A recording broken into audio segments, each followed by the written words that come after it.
Cette visite du Premier ministre nigérien était très attendue par la partie malienne car révélatrice d'une volonté commune de cheminer ensemble pour relever les défis communs. 12h40, l'avion de l'État nigérien qui transportait la délégation s'immobilise à l'aéroport président Modibo Keïta. À son bord, le Premier ministre Ali Mahaman Lamine Zein, accompagné de plusieurs ministres et hautes personnalités de l'État du Niger, dont le ministre d'État, ministre de la Défense nationale, le général Salifou Modi, ce qui préfigure déjà de la teneur des échanges. Au bas de la passerelle, le Premier ministre, Dr Shogel Kokala Maïga, et plusieurs membres du gouvernement, des responsables politiques et administratifs.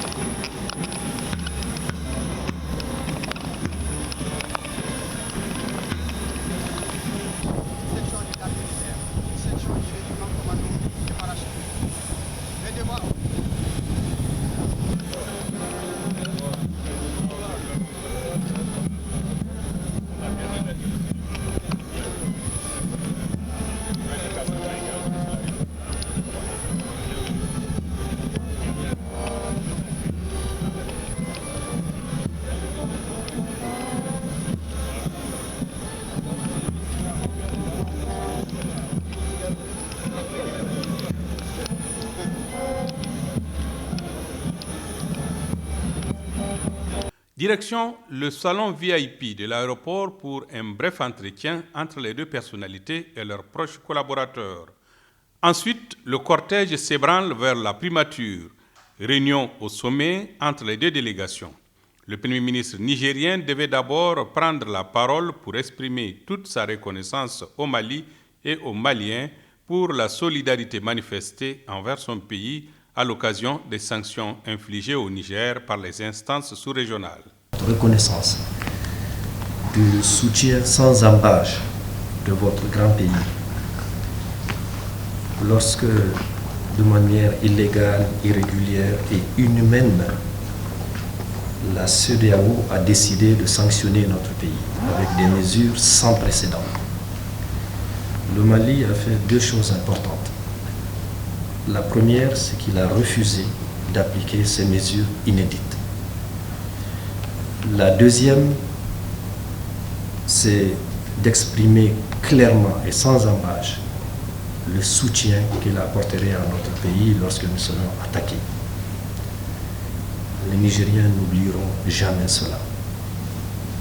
Le chef de l'État, le général Tchani, me charge de vous réitérer cette reconnaissance, cette gratitude au nom du peuple nigérien. Il me charge également de vous présenter nos sincères condoléances pour la perte des vaillants soldats que nous voyons depuis quelques jours. En même temps d'ailleurs chez nous aussi, vous voyez, depuis qu'on a demandé à la France de quitter notre pays. C'est une situation, comme vous l'avez dit, que vous avez connue, mais nous gagnerons, Inch'Allah, plus de temps parce qu'il y aura beaucoup moins d'énergie à déployer puisque les exemples, ils sont là, ils font légion. Et je voudrais dire que la mission qui s'est rendue à Niamey, sous la houlette du ministre des Affaires étrangères, nous a permis déjà à l'époque de faire le point et d'avoir des échanges très fructueux sur les exemples que nous pourrions tirer. Au passage, Ali Mohamed Lamine Zein a partagé avec la partie malienne la proposition algérienne de médiation et les contre-propositions du Niger. Nous avons reçu de la part de notre voisin algérien des propositions pour prendre part à l'initiative de négociations dans la précipitation. Je pense que nous ne nous sommes pas compris. Il est prévu, semble-t-il, une mission pour voir qu'est-ce que l'Algérie peut proposer. Mais nous avons été très clairs que pour que nous acceptions une initiative venant de ce pays voisin et frère, il faudrait que trois choses importantes soient observées. La première, on a besoin, et il faut la remercier, que l'Algérie réaffirme sa position d'éviter que la CEDEAO ou tout autre pays fasse usage de la force contre notre pays. L'Algérie l'a dit, qu'il en soit remercié. Donc c'est un point important, nous voudrions voir ce pays réaffirmer cela. La deuxième chose, c'est, et ça on le leur a dit aussi, que l'Algérie s'est toujours battue pour son indépendance, pour sa souveraineté. Nous voudrions voir ce pays très clairement, sans embâche, sans aucun doute, sans nuage, soutenir notre pays dans le choix qu'il a fait d'inscrire son action dans l'affirmation de sa souveraineté. C'est terminé qu'un pays vienne s'installer chez nous pour exiger telle ou telle chose. Donc, on voudrait, sur ce deuxième point important, voir l'Algérie nous accompagner dans ce choix extrêmement important qui est le choix de notre peuple. Au niveau bilatéral, le Niger a souhaité échanger autour des thématiques comme la sécurité, l'économie et les échanges d'expériences. Ce sont les projets de développement communs qui pourront être développés, mais je peux déjà en parler, puisque dans le cadre du Lutako Gourma et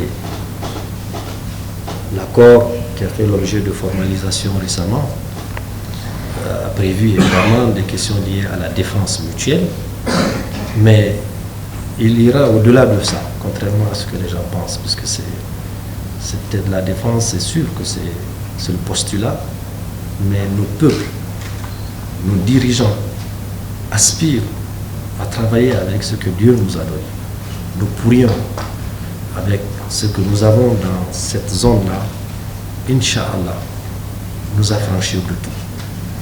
Nous avons un très vaste projet Salkadamna, c'est une production qui est prévue d'à peu près 600 mégawatts d'électricité à partir du charbon nigérien. C'est un projet qui pourrait très rapidement voir le jour. Nous avons repris les discussions là-dessus. Cette production pourra évidemment faire l'objet de partage. Nous savons que vous avez résolu une bonne partie de vos problèmes d'approvisionnement en énergie, mais Inch'Allah, très prochainement, on pourrait évidemment aussi apporter notre contribution. Le Premier ministre Dr Choguel Kokala Maïga a réaffirmé la disponibilité du Mali à mettre à la disposition de ce pays frère tous les éléments de politique pouvant faciliter la gestion des impacts négatifs de cette crise. Monsieur le Premier ministre, je suis rassuré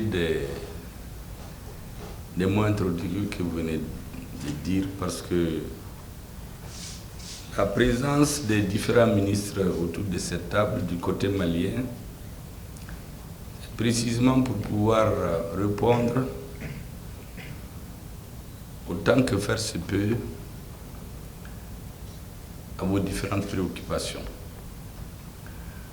Nous le faisons avec d'autant plus plaisir que notre ambassadeur que vous venez de nommer, le Nigérien, effectivement, fait une semaine à nous bombarder, pour parler trivialement, de courrier. Et il tenait à ce que cette mission soit une réussite.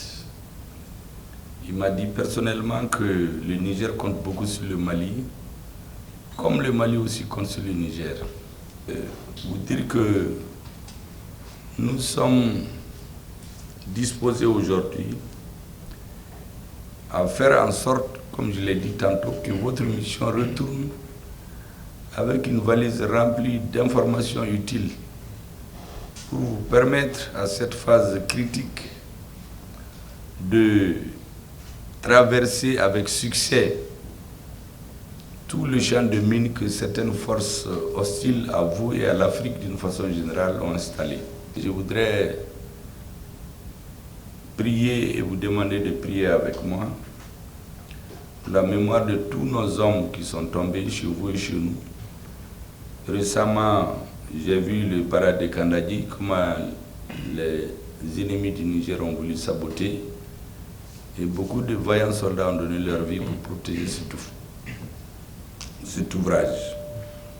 Chez nous, on est dans la même situation difficile. Les deux ministres auront le temps d'en parler, autant que faire se peut. que tous ceux qui ont perdu leur vie pendant cette lutte contre le terrorisme, faisons en sorte qu'on ne les oublie jamais. La délégation nigérienne s'est ensuite transportée à Koulouba pour un compte-rendu de la réunion au chef de l'État, le colonel Assimi Goïta, et requérir ses sages conseils. J'ai eu l'honneur d'être reçu par le chef de l'État malien, Goïta, le président malien. J'ai été porteur d'un message du chef de l'État nigérien, le général Tchani. Et dès notre arrivée, j'ai été reçu par mon frère et ami Kokala Maïga, Premier ministre. Nous sommes allés directement travailler et revenir rendre compte au chef de l'État du contenu de ce travail. 3 points essentiels. Le premier, nous avons décidé très rapidement de mettre en route tout ce qui doit nous permettre de tenir la grande commission mixte nigéro-malienne de coopération. Et le Premier ministre a donné des instructions claires pour que nos ministres puissent préparer et que nous allons revenir dans quelques jours, Inch'Allah, pour pouvoir la tenir. Le deuxième élément, nous avons partagé nos préoccupations communes qui sont liées au terrorisme qui, vous savez, affecte nos États, avec le soutien de qui vous savez.